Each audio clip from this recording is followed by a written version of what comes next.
matin, Patrick Cohen. Voici le journal de Jean-Philippe Ballas. Bonjour Jean-Philippe. Bonjour Patrick, bonjour à tous. Le GIGN va l'escorter aujourd'hui entre la Belgique et Paris. Mehdi Nemmouche, l'auteur présumé de l'attentat du musée juif de Bruxelles, doit être poursuivi dans un autre dossier, soupçonné d'avoir été le geôlier de journalistes français otages en Syrie. Les autres titres. Une nouvelle affaire d'agression et de harcèlement sexuel. Cette fois, c'est l'ancien président du MJS, le mouvement des jeunes socialistes, qui est accusé. La COP23, discours attendu d'Emmanuel Macron cet après-midi à Bonn, et appel au couple franco-allemand pour relancer le combat contre le réchauffement climatique. Mettre fin au piston dans l'attribution des logements HLM, opération transparence à Salon de Provence avec des jurys citoyens.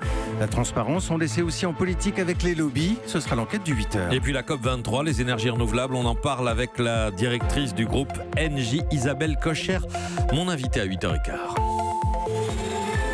Et on commence avec ce transfert sous très haute surveillance aujourd'hui entre la Belgique et la France. Il concerne Mehdi Nemmouche. Nous parlons de l'auteur présumé de l'attentat du musée juif de Bruxelles, 4 morts en 2014. Mehdi Nemmouche, qui intéresse aussi la justice française dans un autre dossier. Il est soupçonné d'avoir été l'un des geôliers des 4 journalistes français détenus pendant 10 mois en Syrie. Édouard Elias, Didier François d'Europe 1, également Nicolas Hénin et Pierre Torres. Mehdi Nemmouche, qu'un juge doit mettre aujourd'hui en examen. Pierre de Cossette. Comme pour Salah Abdeslam, il y a 1 an et demi, c'est le GIGN qui va se charger d'escorter Mehdi Nemmouche, l'amener de sa prison en Belgique à Paris, île de la Cité. Comment ? Le plus grand secret entoure le dispositif pour l'homme qui a tué à Bruxelles et qui a sans doute torturé en Syrie. Les 4 otages français l'ont reconnu devant les enquêteurs, pas sur photo, mais par sa voix. Dans les sous-sols de l'hôpital d'Alep, Nemmouche chantait du Aznavour et déclamait des sketchs des inconnus. Mais surtout, quand il ne frappait pas, il menaçait d'égorger nos confrères. Il aimait aussi raconter qu'il tuerait volontiers des petites filles israélites à la Kalachnikov. C'était quelques mois avant le musée juif. Tout cela, les journalistes s'en souviennent. Mais quelle est la version de Mehdi Nemmouche ? Ce matin, il serait logique qu'il garde le silence pour sa première comparution devant le juge d'instruction, en attendant de connaître le dossier et le temps de faire plus ample connaissance avec son avocat, Francis Vuillemin, ancien défenseur de Maurice Papon ou du terroriste Carlos. Le genre d'avocat sans peur dont le profil a plu à Mehdi Nemmouche. Les 2 hommes se sont entretenus pour la première fois au téléphone vendredi dernier pendant 1 heure. Ce matin, ils auront 30 minutes pour se voir avant une mise en examen qui ne devrait pas être bien longue et un retour en Belgique dans la journée. Les informations de Pierre de Cossette. Dans l'actualité aussi ce matin, une nouvelle affaire d'agression et de harcèlement sexuel en politique. Son nom ne vous dira peut-être rien, mais il a fait partie des instances dirigeantes du Parti socialiste. Thierry Marchal-Beck, ex-président du MJS, le mouvement des jeunes socialistes, aujourd'hui accusé dans les colonnes du journal Libération. Le quotidien publie 8 témoignages de femmes, témoignages anonymes mais détaillés, crus. Il est question d'agression, de fellation. Les faits se seraient déroulés entre 2010 et 2014. Ce matin, le PS réclame des suites judiciaires. On écoute Lauriane Degnaud. Elle est ancienne dirigeante du MJS. Thierry Marchal-Beck lui avait succédé. J'ai eu contact avec 2 jeunes femmes qui m'ont raconté ce qui leur était arrivé. J'ai eu froid dans le dos, voilà, en écoutant leur témoignage. Ça m'a rendue malade. C'est quelqu'un que j'ai beaucoup côtoyé, qui faisait partie de mon équipe. Quand moi j'étais présidente, la première des responsabilités qui nous incombe, c'est d'adresser un message à ces femmes et de leur dire qu'elles sont courageuses. Et notre deuxième responsabilité, c'est de tout faire pour que ça ne se reproduise pas. Propos recueillis par Maud Descamps. Avec nous, William Galibert du service politique d'Europe 1. William, on a passé beaucoup de coups de fil ce matin chez les socialistes, au MJS notamment. Très peu de gens acceptent de parler. Est-ce qu'on peut parler d'une omerta ? Oui, en tout cas, on a le sentiment persistant que la loi du silence est tellement difficile à briser. Cette gêne extrême, on la ressent dans les mots des dirigeants ou des simples militants qui ont côtoyé Thierry Marchal-Beck.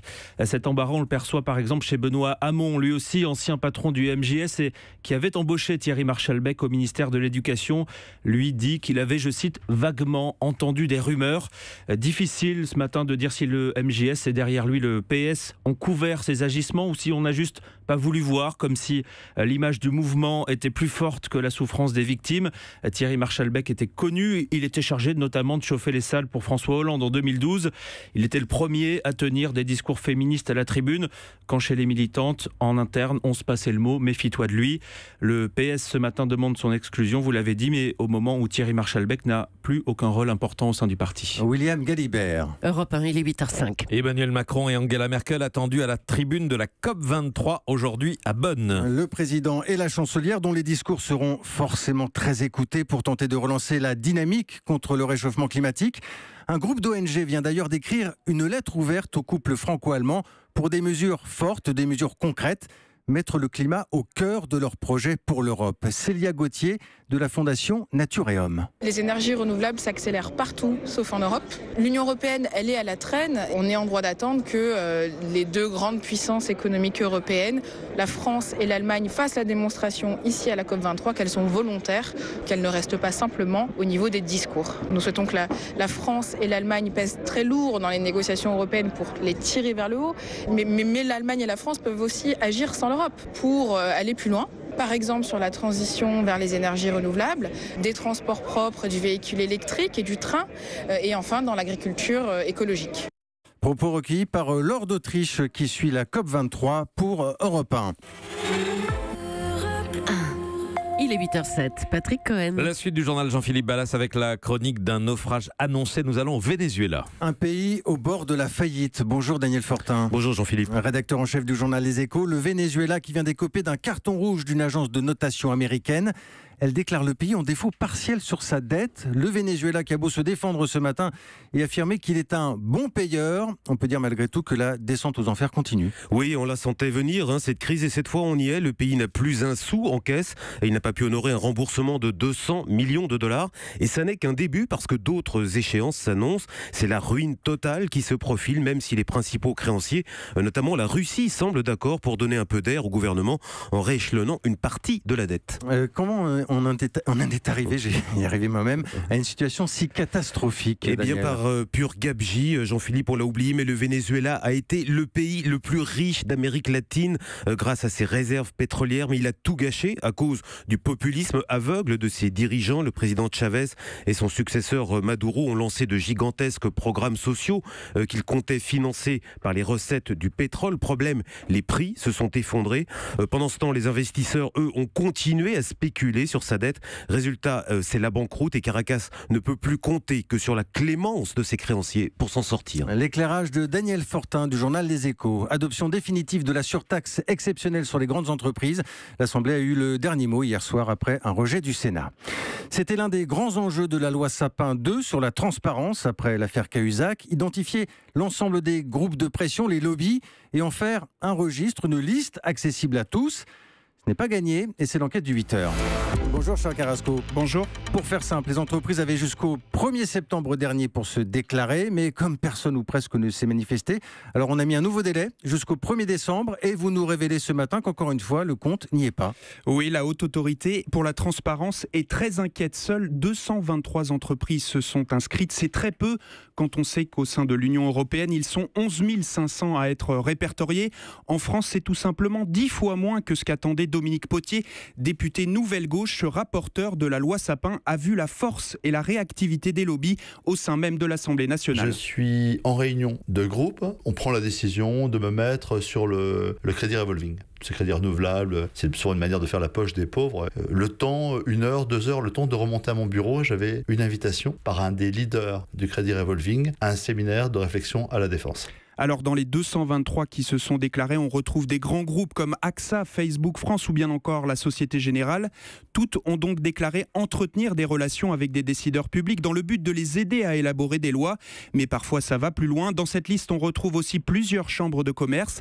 Un ex-député de l'Assemblée nationale m'a raconté que l'une d'elles a proposé et rédigé elle-même un amendement de loi à une loi de finances. Charles, dans quel secteur les lobbies sont-ils le plus actifs en France ? Alors principalement dans la finance, la santé ou l'environnement. Les lobbies se surveillent d'ailleurs entre eux.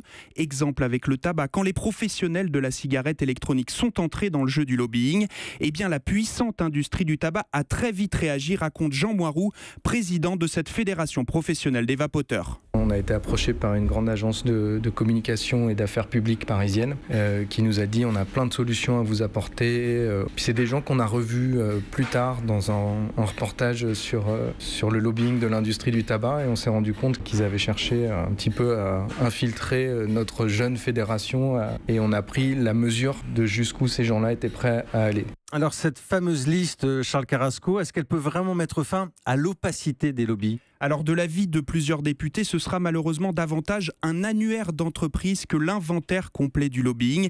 Il manque par exemple les cibles des lobbyistes, déplore l'ONG Transparency International. En clair, le nom d'un élu que l'on a tenté d'influencer n'est pas écrit. Difficile donc d'avoir une traçabilité fiable des lois. L'enquête du 8h signée Charles Carrasco ce matin. On passe à l'actualité sportive avec du très beau jeu et un peu de frustration quand même. Les Bleus ont fait match nul de partout hier soir face à l'Allemagne en match amical à Cologne. Doublé de Lacazette, l'équipe de France aurait même pu l'emporter. Les Allemands égalisent à la dernière seconde. Les deux nations se retrouveront maintenant à la prochaine Coupe du Monde en Russie et croiseront peut-être la route d'un certain Zlatan Ibrahimovic, le Suédois officiellement retraité de l'équipe nationale, mais dont l'équipe vient de briller en éliminant l'Italie. Alors pour l'instant, on en est au stade de la rumeur, mais elle divise en Suède. Écoutez la journaliste Johanna Franden. Tout le monde sent qu'il y aura une suite à ce débat et que Zlatan, il ne laisse pas très clair sa position. Donc il y a toujours des petits flirts avec l'équipe de Suède. On attend à ce qu'ils se prononcent là-dessus. Les Suédois, il y en a beaucoup qui l'adorent, surtout les jeunes, les fils d'immigrés comme lui. Après, on a ceux qui connaissaient le foot un peu avant Zlatan comme un sport très collectif, de ne pas avoir de divas ou des stars. La journaliste suédoise Johanna Franden. Et puis la Coupe du Monde de rugby 2023 en France ou pas, nous serons fixés cet après-midi. Annonce de la décision, ce sera à Londres. L'Irlande et surtout l'Afrique du Sud sont également candidates. Merci, c'était le journal de Jean-Philippe Ballas. Europe 1.